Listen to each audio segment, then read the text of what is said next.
It's time to check your money with wealth advisor Mike Jennings. Mike Jennings is a wealth advisor with Brackens Financial Solutions Network, LLC, and a registered representative of LPL Financial, member SIPC. What's going on, Mike? Oh, George, we're back. Well, I'm back after last time when Vicky had to swoop in and set us all straight. I know that's right. Well, it's always good to have you and Vicky on and the information that you provide to the community to keep us all on point when it comes to our money. As a Yeah, matter of fact, go ahead. I was gonna say honestly, this everything that's going on, it's too much for even the two of us. So,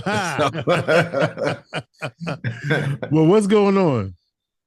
well, I wanted to come back on and kind of keep talking about the trends that we see happening currently with last time we talked about the 90-day tariff pause and just looking at all the indicators around the economy that just signal that something drastic or something that we can't just see outright might be happening here.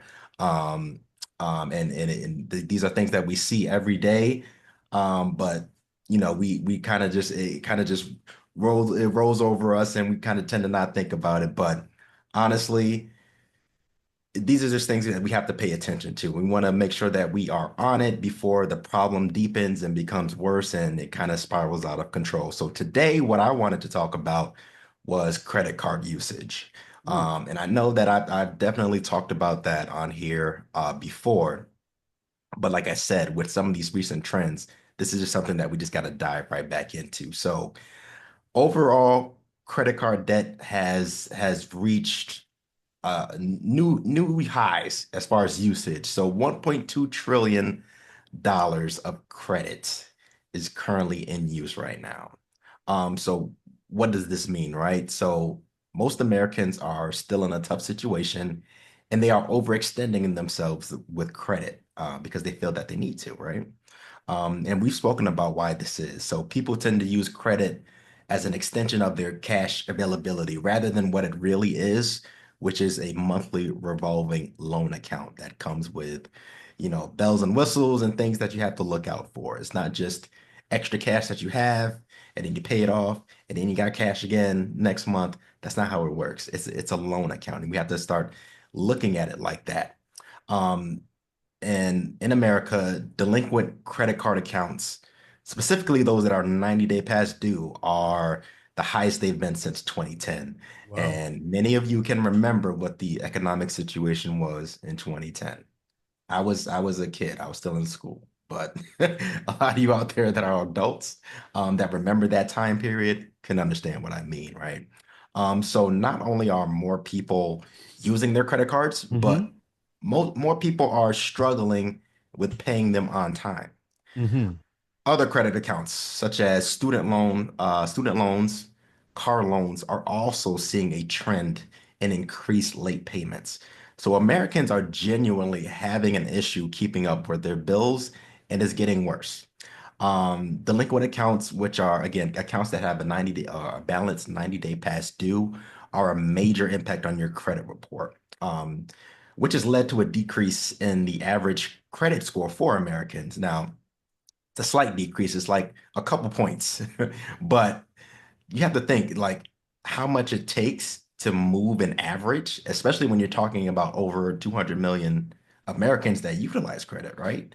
So even an average decrease by 2 points, that means something. Mm-hmm. So all the doom and gloom, let's look at some ways that people can start tackling this issue Yeah, you're today. Mr. You're Mr. Pride. You're Mr. Joy right now. Come on. Well, it might not, this might not bring joy to people, but this is something we got to tackle. So Yeah, let's number do it. one, pay your credit card on time. Pay your credit card bills. I can't stress how important that score is once you get into the credit card game. Um, Can I ask you, Mike, though, yes. are you saying that when you say about the delinquency, 90-day delinquency, are Mhm. people 90 days even not paying the minimum payment? Is that what you mean? Yes. So Oh, wow. The minimum payment. So this is something that a lot of people kind of don't understand about credit cards. A lot of people don't understand how credit cards work, which kind of leads into this issue, right? Right. So your minimum payment, that is the minimum payment that you need to be considered up to, Right. hey, On time. Yeah. right, right. So when it comes to your credit, the credit bureaus, any account that is more than 30 days late is when it's really considered late. So technically there's a little grace period there, right? So let's say you missed your credit card payment.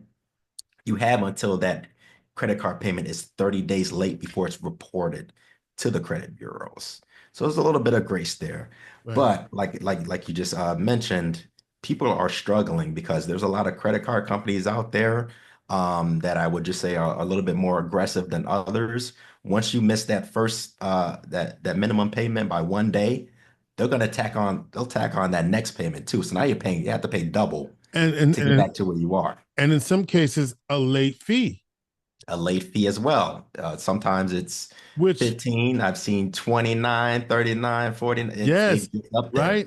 And to your point, right? And then that becomes part of the amount due for Exactly. the next payment, So now your $50 minimum payment just became $150. just like that.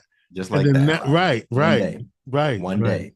So even if it's just that minimum payment, and that's another point too. A lot more Americans are now just paying that minimum payment. But what they don't understand is, if you do the math with the interest rates and everything, that minimum payment, you'll pay that balance over 3 times trying to pay that minimum payment. right, And right, yeah, exactly. So again, there's an issue of people just not understanding how credit cards work and credit interest as well. People look at that, they look at that interest rate number and they think, oh, that's what, the interest is, right? But really, that APR, that interest rate, that's being charged to your account every single day. That's how even people who people can end up still owing interest, even if they pay their credit card down or pay it right. off, because the time difference between that statement date and when that payment is posted, those days, that can still add up interest on that balance. The other thing that people should also recognize on the credit card payment is your purchases and your cash advance are two different rates of interest Oh at the yeah. same time, right? Oh yeah. So if you borrow cash, you're not only going to pay interest on the purchases, but you're also going to, so that's kind of double, you know? Yeah, exactly. And from what I've seen, or all the cards I've seen, those cash advances, that's instant. That's Right. not over a period of time. That's an No, instant right. interest rate. Just wanted to offer that. Exactly. So, my advice, start paying those down however you can. Right. I know some of you out there listening, you're fans of the snowball method, right? Right. Right. That's where you tackle the small accounts first, you build up those wins, and hey, if that works for you, then great. Um, I just want to throw in, maybe just consider with the high interest rate environment that we're seeing, some of you might fare better tackling the bigger accounts with the higher interest rates so that Mm-hmm. there's less balance on those accounts to be charged interest on. That's this. I'm just going to throw that out there. But either way, whatever works for you, do it. Start doing it if you're not doing it, and keep doing it until you get to a better place. Um, and don't wait for your tax return to pay off your credit. Number one, number one, your tax return, that's just an interest-free loan that you're giving to the government every year. And then you're turning around and you're using that to pay down accounts with the highest interest rates of anything you can have. That makes 0 cents. 0 cents. So this isn't an issue that and will and you can say pun intended. uh, pun intended. That's right. This this isn't an issue that's going to solve itself overnight for anyone. But it's all about creating a mindset. That's what we do here. That's how we work Mm-hmm. with our clients. We have to create a mindset with people and people with their finances where they can help themselves win, right? There's only so much that I can do, only so much that Vicky can do to motivate our clients. And obviously, she has a lot more experience than I do. And, her word kind of comes with a little bit more weight behind it, right? But at the end of the day, it's the same process. You as an individual, you have to decide that your finances are a very important part of your life, and you have to decide that you need to have it under control. And like I said, even those little steps, if the snowball method works for you, that means that those little steps, those little wins that you can get, if those motivate you to get your entire financial picture in order, then that is 100% fine with me. And So, yeah, go ahead.